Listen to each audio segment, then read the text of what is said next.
We get support from Audible. We've all got busy schedules. And I'm sure sometimes you feel like, with all the things you have to do, it's hard to find time for the stuff you love to do, like reading. That's why Audible is so great. Audible offers an incredible selection of audiobooks across every genre, from bestsellers and new releases to celebrity memoirs, mysteries and thrillers, motivation, wellness, business, and more. Plus, as an Audible member, you can choose one title a month to keep from their entire catalog, including the latest bestsellers and new releases. And also, I have to say, I love how the Audible app makes it easy to listen anytime, anywhere. When you're traveling, working out, walking, doing chores, wherever your day takes you. Cleaning the bathroom has really never been more fun. Let Audible help you discover new ways to laugh, be inspired, or be entertained. New members can try it free for 30 days. Visit audible.com/listening or text listening to 500-500. That's audible.com/listening or text listening to 500-500 to try Audible free for 30 days. Audible.com/listening.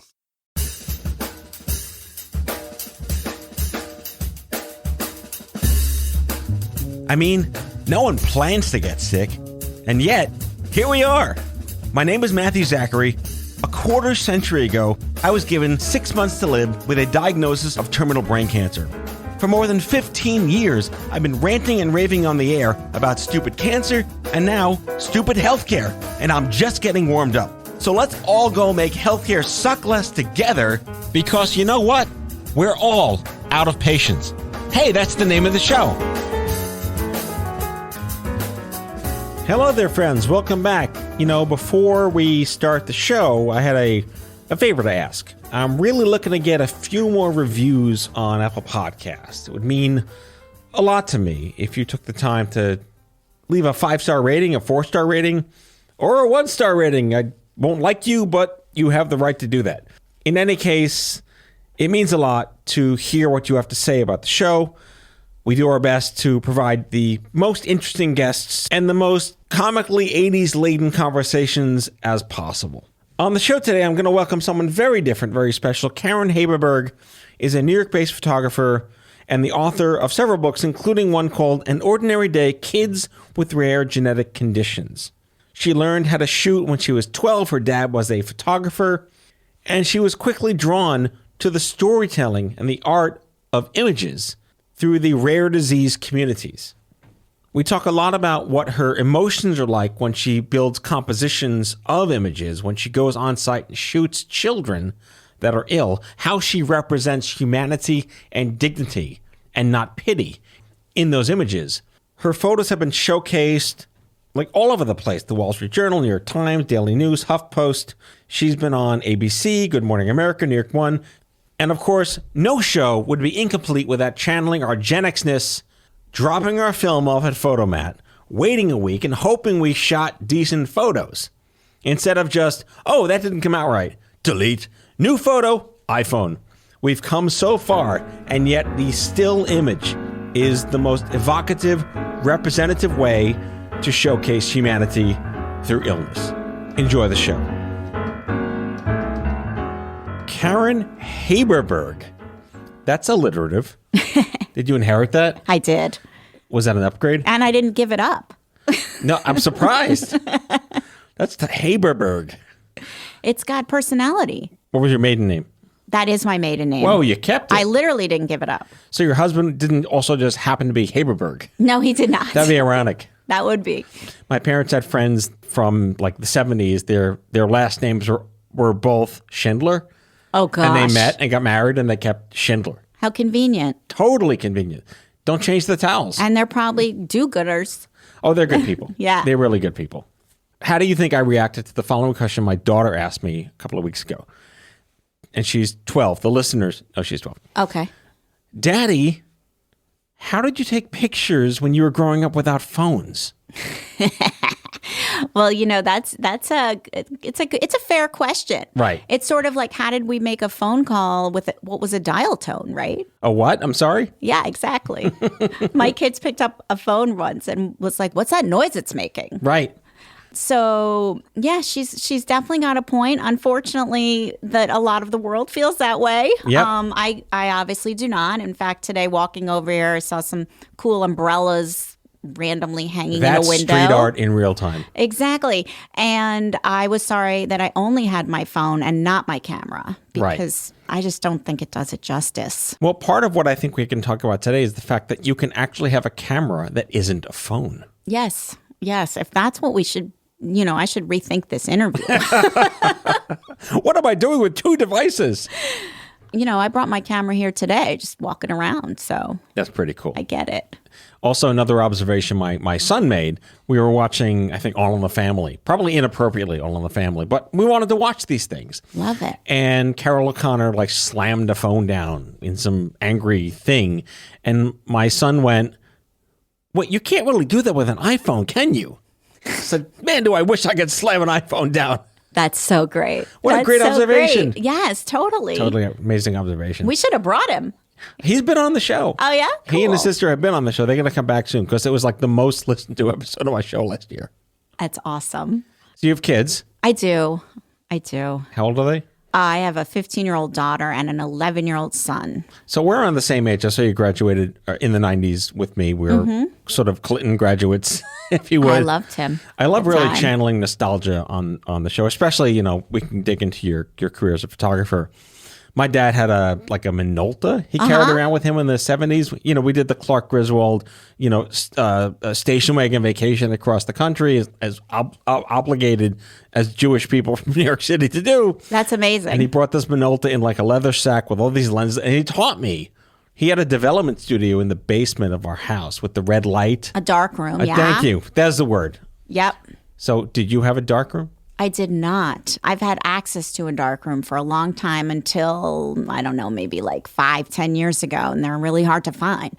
But I have a lot of the equipment in my storage unit.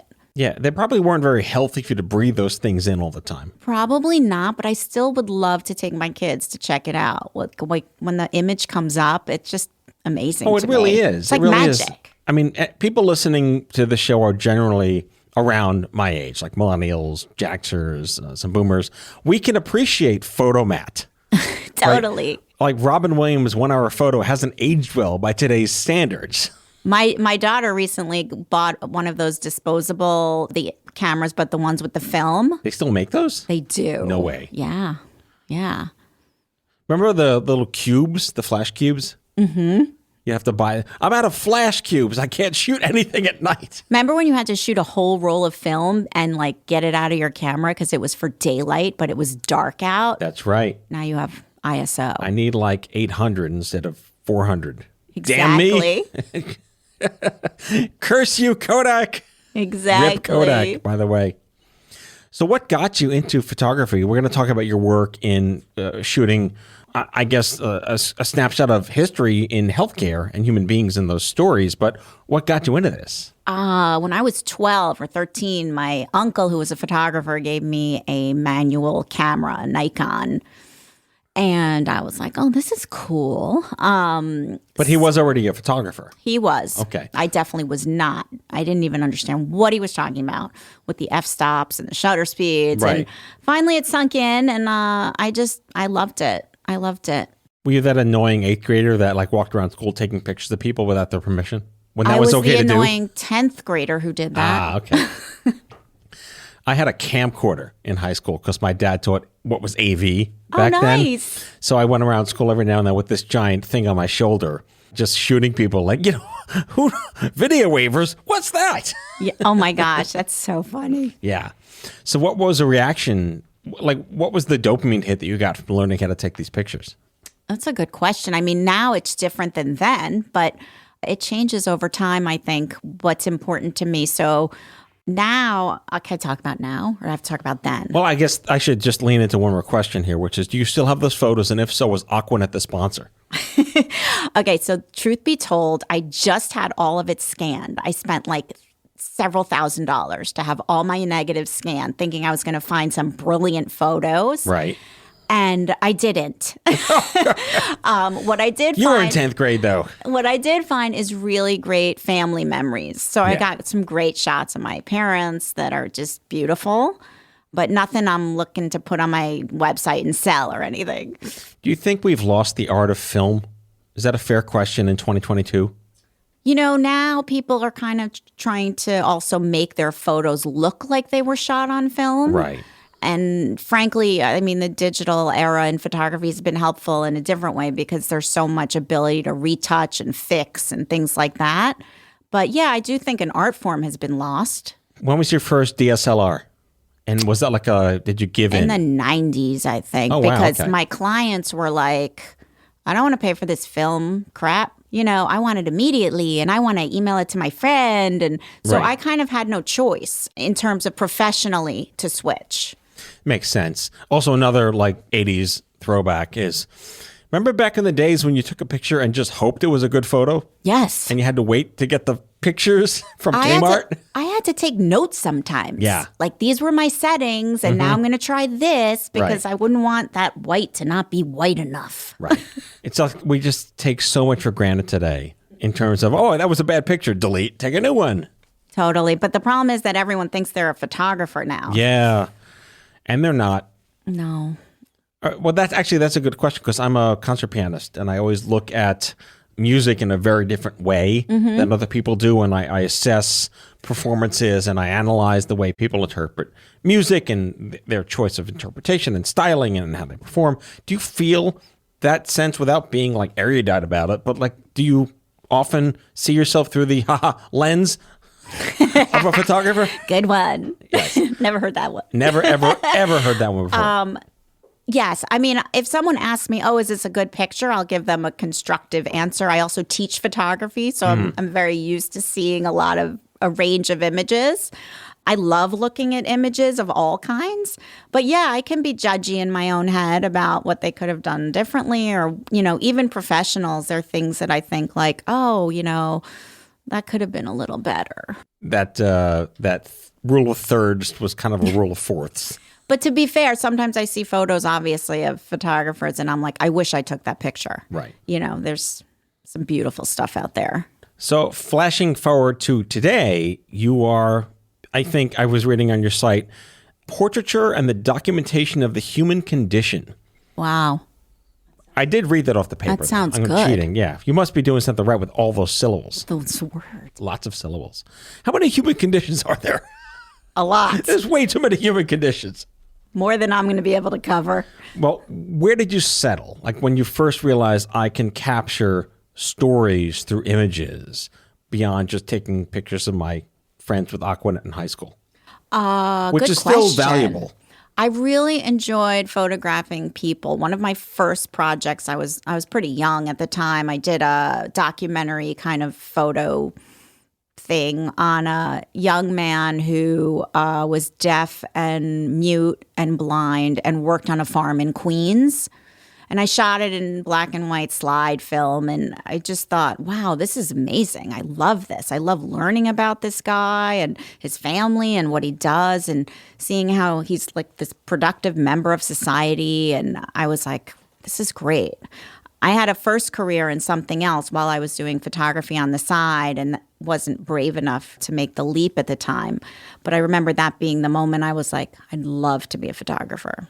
How do you interpret what your vision is for the composition of that shot if you're meeting for the first time a young man who's blind, deaf, and mute? So much to me is dictated by the light and the environment. That's the first thing I have to look at, to be honest, because I want it to be really beautiful. And especially because he can't see, I wanted that project to feel kind of dramatic and the light was really important. I mean, imagery of illness, I don't know if that's considered an illness or a disease or just a disability at this point, but the first impression of that image, I haven't seen it for the listeners. Again, it's radio too, so we can't show it to you, but we'll give you her website at the end of the show. You're not going to presume that he is a disabled child unless you are able to convey that somehow through the image. True. How do you accomplish that? I think it is, at least in that particular work, it's conveyed by a lot of what he goes through and how he communicates with the world around him. So it's how he touches things and holds things and how he looks off into space and things like that. Yeah, more of a gallery of experience of images. Yeah, about how he uses also his just other senses differently. in a way. Did it shock you to feel the privilege, maybe the terrible privilege of being able to capture that story through images? I have to say, I am privileged pretty much every time I go out and shoot something like that. Or even businessmen, you sit with them, they have stories. Everyone has a story to tell. And I feel like it's my job to get that from them. And I love learning about people. And not to perseverate on this particular study, but I'm fascinated to take a photo of a young man with these conditions. What was the reaction from people who saw the images or even the family? I'm sure you got to show them the product of the shoot. Some of the images are moving and dark. I'm not going to lie. Like, some of it's dark. Like, it's a lonely place, I think, probably for him to be sometimes. And I do think some of the images, showed that off. Moms tend to like the happy-go-lucky ones. So those are the ones I enlarged for her, Of course, yeah. So her, walking around or kind of jogging-ish through the field and smelling the plants and things like that. But I try and offer a balance on all my projects in terms of both sides where it's authentic. All right, we're going to take a quick break and be right back with Karen.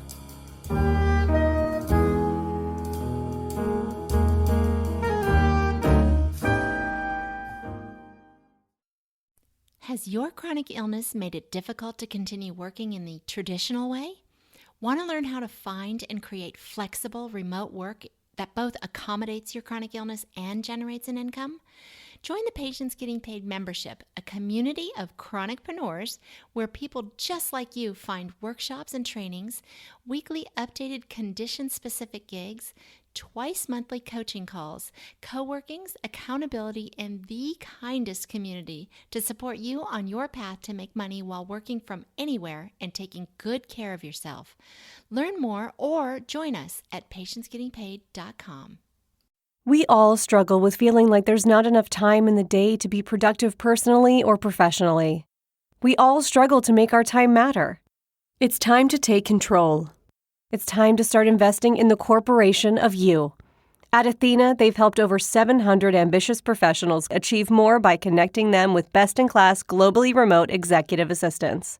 Athena executive assistants go beyond basic administration tasks. They help you make time matter through the art of delegation. They believe delegation is the superpower of all highly successful people. And your personal EA will help you get there. Your EA is a one-on-one long-term partner to help you achieve your personal and professional goals. Take back your time. Join the waitlist at athenago.com. That's athenago.com.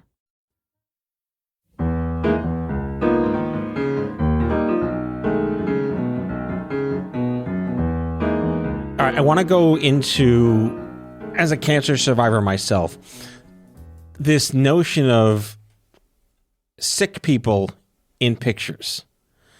And my impression, because I was in pediatrics, I was older, I was 21, but in pediatrics. And there's this, I think, this cultural expectation that images of sick people are meant to make you feel guilty and vulnerable and philanthropic.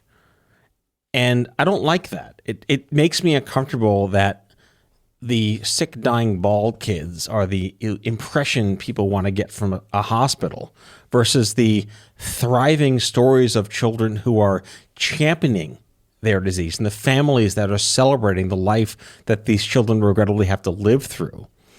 You've been photographing in that type of space for quite a while now. Was this something you had to reconcile or was new to you or was brought up to you?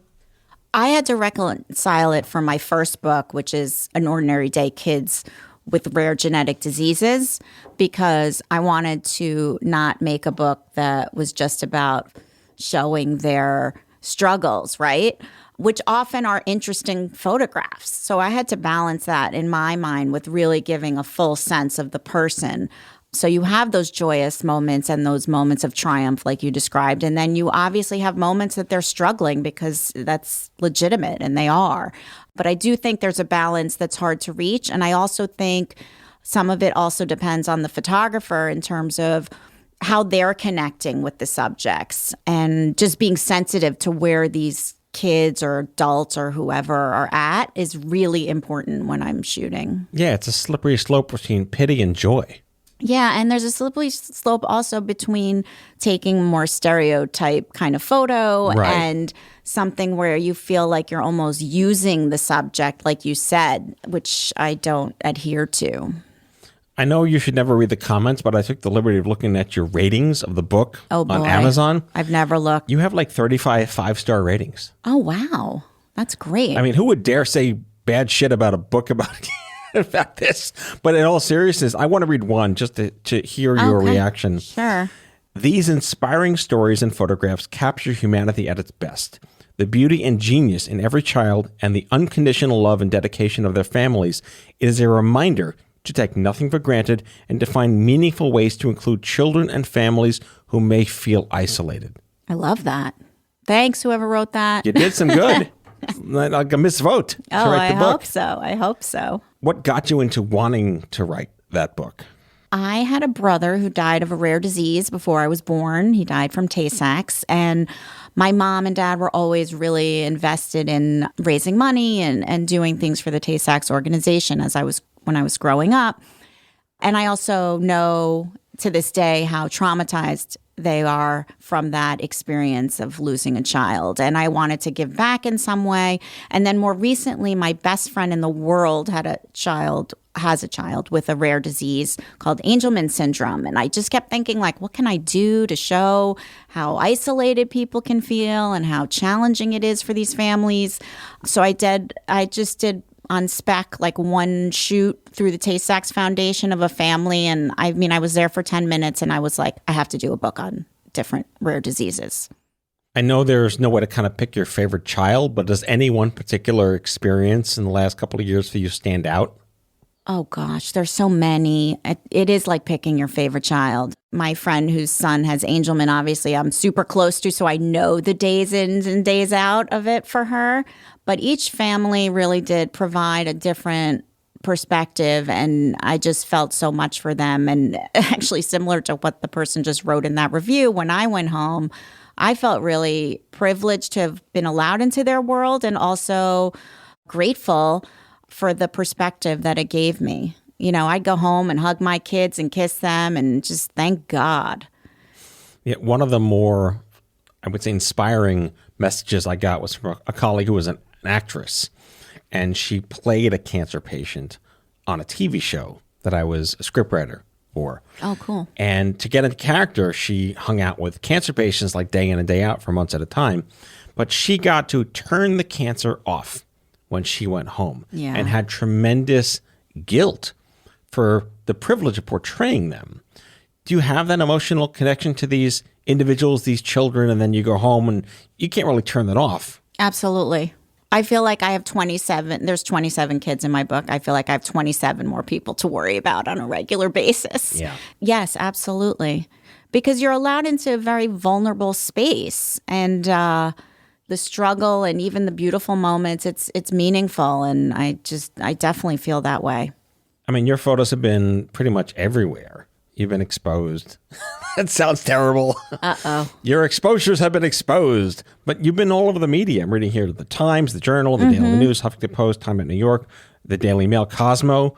Woohoo. Was that some kind of celebrity fashion shoot on rare disease? Just say yes. Okay, yeah, that's exactly what it was. Miranda Priestley, yeah, with Tay-Sachs. Exactly. Terrible. I mean, in choosing to do this, I mean, you also mentioned you've written other books too. Are they similar, or you've branched out beyond the storytelling of the first book? My second book is on epilepsy, kids and adults with epilepsy. So that's pretty different. My first book's more like an editorial style where I went to people's homes. My second book was done actually at a convention, and I shot the whole thing in like 3 days. That's incredible. Does this become a book? Does this become a gallery exhibit? How are these shown? It's a book. I mean, you mentioned it was a book. I shouldn't ask that question. No, that's totally fine. It's a book. There's like the brain damage just showing right up there on the show. It's still a book. It's much more text heavy. That's what this organization wanted. Right. And things like that. Do you write your own copy? In my first book, I did. In my second book, I didn't. Is it tough to reconcile what someone else writes about your photos, or was it a collaboration?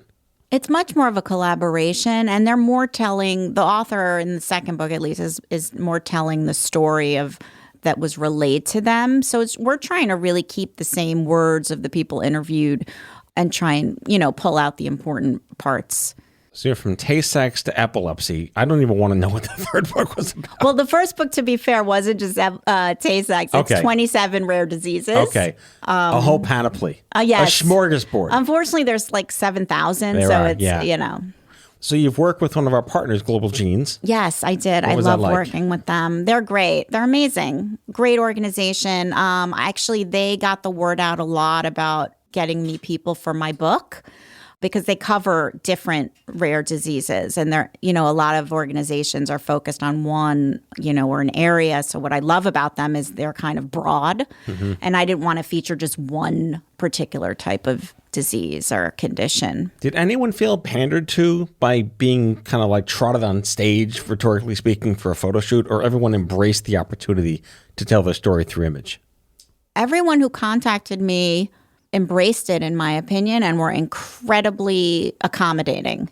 They wanted to tell their story. I was very careful. I didn't want to push them anywhere out of their comfort zone in terms of what they were showing and things like that, because I knew that it would be, shown across the world or whatever. So I thought they were amazing. They allowed me into their homes. I mean, I traveled across the country. It was great. Pre-pandemic. Pre-pandemic. That little thing. Yes, pre-pandemic. Hard to take photos during a pandemic, I'm sure. I know. I was fortunately hired by a big pharma company to take photos during the pandemic, which saved me.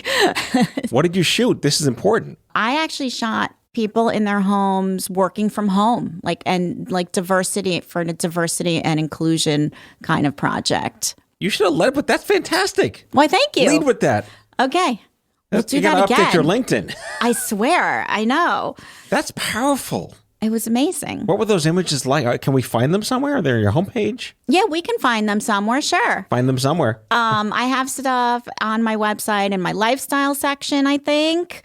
Yeah, we'll put a link. And It's I KarenHaberberg.com, not .org. Can you spell it without Karen. looking at the paper? No. Karen with a K. Haberberg, very alliterative. Haberberg, not Burg. Perfect. Karen. Anyway, the link will be in the episode description. Okay, Just great. click on it. But, all right, so to the up-and-coming photographers of today who know not of the tragedy of stop and wash and red lights and photomat film, what's the advice you would give to those looking to get into photography? Keep shooting all the time. Have your camera with you, not your phone, your camera with you all the time. And you will ultimately get great stuff, especially if you live in New York City or, or some beautiful landscape area, or, you can find something wherever you go. Oh, I forgot to mention, you said there was a third book. Yes, there's a third book. The third book is going to be on... Oh, it's in the works. It is. It's a secret. Don't tell anyone. Can I tell them? You can tell them. Okay. This isn't airing until 2027 anyway. Okay, perfect. It's on people who have gout.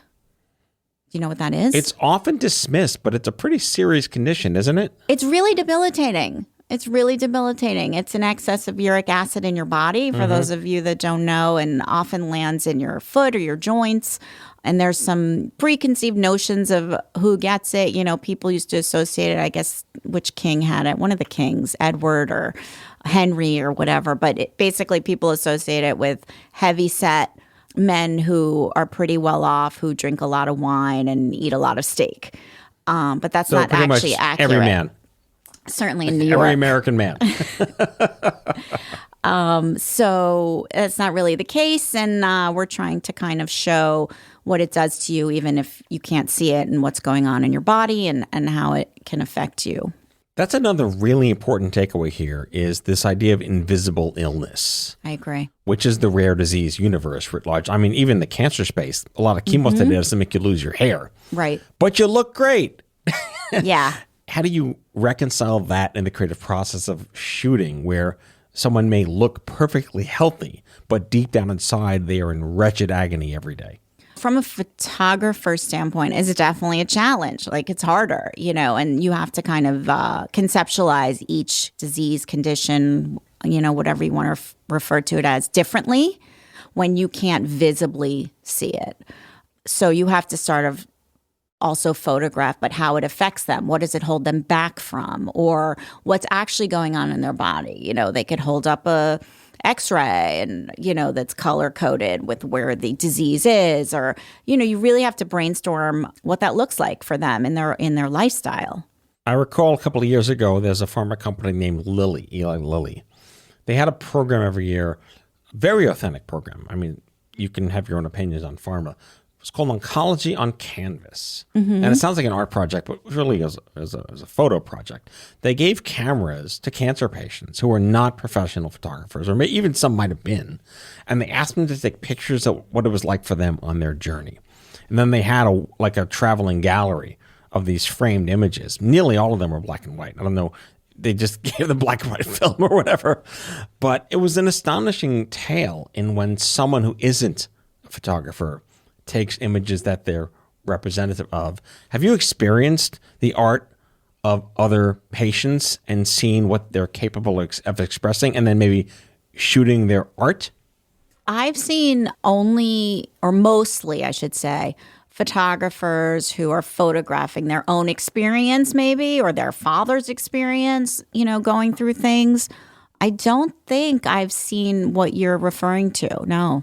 It's really interesting. I mean, again, my dad was a photographer. I'm not even remotely a photographer, but just the appreciation for being an artist first and interpreting life is very different than you being someone interpreting your own life when you're not a photographer. I think it also really does speak to how sharing your story, which is what this does, whether it's me sharing my story or you sharing other stories. So across the years of your storied career, there's accolades and acclaim, and your work speaks for itself. Again, the link will be in the episode description. Without picking your favorite kid, what has been maybe an emotional takeaway for you in meeting these communities and telling these stories through image? I would say there's a few things. One, which I kind of touched on before, is just the concept of perspective. One of the people in my book the mom was talking about her son, and she was so excited because he learned to sort things, which was like a really big deal for him. And I guess she had called her friend and said, oh, well, he learned to sort today. And she's like, oh, I didn't know that was a thing. My kid just does that. And I think that attitude and that perception is so disappointing. And I think we all have it. We all have really high expectations of our kids, and we don't always celebrate the little things. And that's what this book definitely taught me. Just don't take things for granted, and, celebrate the small stuff too. Yeah, I mentioned the terrible privilege, right, that we carry inside us. All right, last question. Who are your photography luminary heroes that shape the way you think, you compose, and you create? I think Steve McCurry is brilliant in his work. I think the way that he uses light and his portraits are one is just more beautiful than the next. I mean, absolutely, absolutely stunning. I'm not going to lie. I don't just do portrait photography. I do a lot of like night photography and landscape stuff. So I look at that as well. But I think that my respect is really for people who are photographing these kind of challenging situations. And, I'm not saying it needs to be in the healthcare area. It could be at war. It could be, there's lots of different It's all sorts things. of stories. Yeah. I really appreciate your choosing to tell these stories Thank you. of these patients and their families, because, there's never enough advocacy for who we are as a community. And together our voices and our images are stronger. Agreed. Karen Haberberg, thank you so much for coming on the show. NYC-based photographer. I'm going to read this again because it's just so mellifluous. Focused on portraiture and the documentation of the human condition. Author, speaker, presenter, extraordinary talent. Thank you so much. Thank you so much for having me. This was great. That's all for now. If you like the show, be sure to subscribe, leave a review on Apple Podcasts, follow us on social, and tell all your friends to listen. Tell us what you'd like Matthew to cover in his next episode by leaving a message for us at 855-AUDIO-66, and we might just use it in a future show. Out of Patients is a product of OffScrip Health. We are a healthcare engagement company built for patients and caregivers by patients and caregivers. Our executive producers are Matthew Zachary and Andrew McDowell. Our senior producer is Betsy Shepard. Our host is Matthew Zachary. It is recorded, mixed, and edited by Betsy Shepard. For advertising and media inquiries, email media@offscrip.com. That's media@offscrip.com. For more information, visit offscrip.com.